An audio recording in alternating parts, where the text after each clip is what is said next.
છોકરાઓના ચહેરા પર એક આનંદ અને પોતાના ગુરુજીનો આજે જન્મદિવસ અને વિશેષ તો એ બાળકોને આનંદ છે કે પોતાના ગુરુજીનો જ્યારે જન્મદિવસ હોય ત્યારે બાળકો ખુશખુશાલ અને એમના દ્વારા કરેલી તૈયારીઓ અને આ છે અમારા શાળાના પ્રતિકભાઈ ઠક્કર અને હવે અમે ઉજવવા જઈ રહ્યા છીએ એમનો જન્મદિવસ.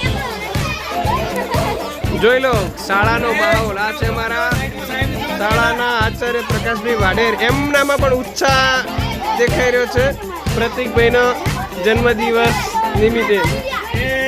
દરેક સ્કૂલમાં અમારા જે શિક્ષક મિત્રો છે એમના જન્મદિવસ આવી રીતે અમારા શાળાના બાળકો જ ઉજવે છે, કારણ કે ગુરુજી અને બાળકો વચ્ચેનો પ્રેમ એક અનેરો પ્રેમ છે. અને કેક લાગે છે અમારા હિતેશભાઈ પટેલ. હિતેશભાઈ કેક લેવા ગયા ત્યારે કેમ કેવું ફીલ થતું હતું તમને કે કેક સારી લાવી? જન્મદિવસ છે એટલે આજે વિશ કરીએ સાહેબ. ના બરાબર. અને તમને આમ ક્યારે ખબર પડી કે સાહેબનો બર્થડે છે એવું? કારણ કે અમને તો 3 વાગે જ ખબર પડી હતી વાતચીતમાં. એમનો સ્ટેટસ જોયું એટલે અમને ખ્યાલ આવ્યો કે ભાઈ સાહેબનો બર્થડે છે. પહેલાં તો સ્ટેટસમાંથી એવું લાગ્યું કે બેનનો બર્થડે છે. ખબર પડી કે સાહેબનો. હા, મને ને પ્રકાશભાઈને એવું જ હતું. ચાલો બર્થડે એવું જઈએ. ચલો. અને આ છે અમારા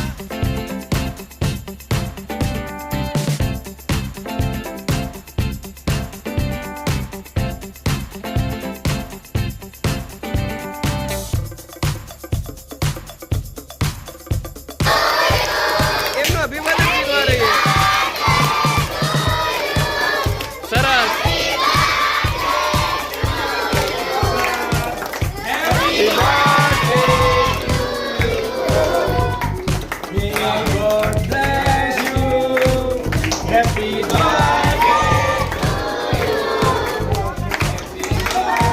અને હવે કેક કાપશે અમારે પ્રકાશભાઈ અને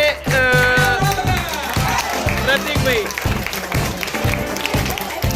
સાહેબને વિનંતી કરું કે પ્રતિકભાઈને થોડું કેક ખવડાવશે અને કેકનું વિતરણ કરશે ભાઈ પ્રતિકભાઈ.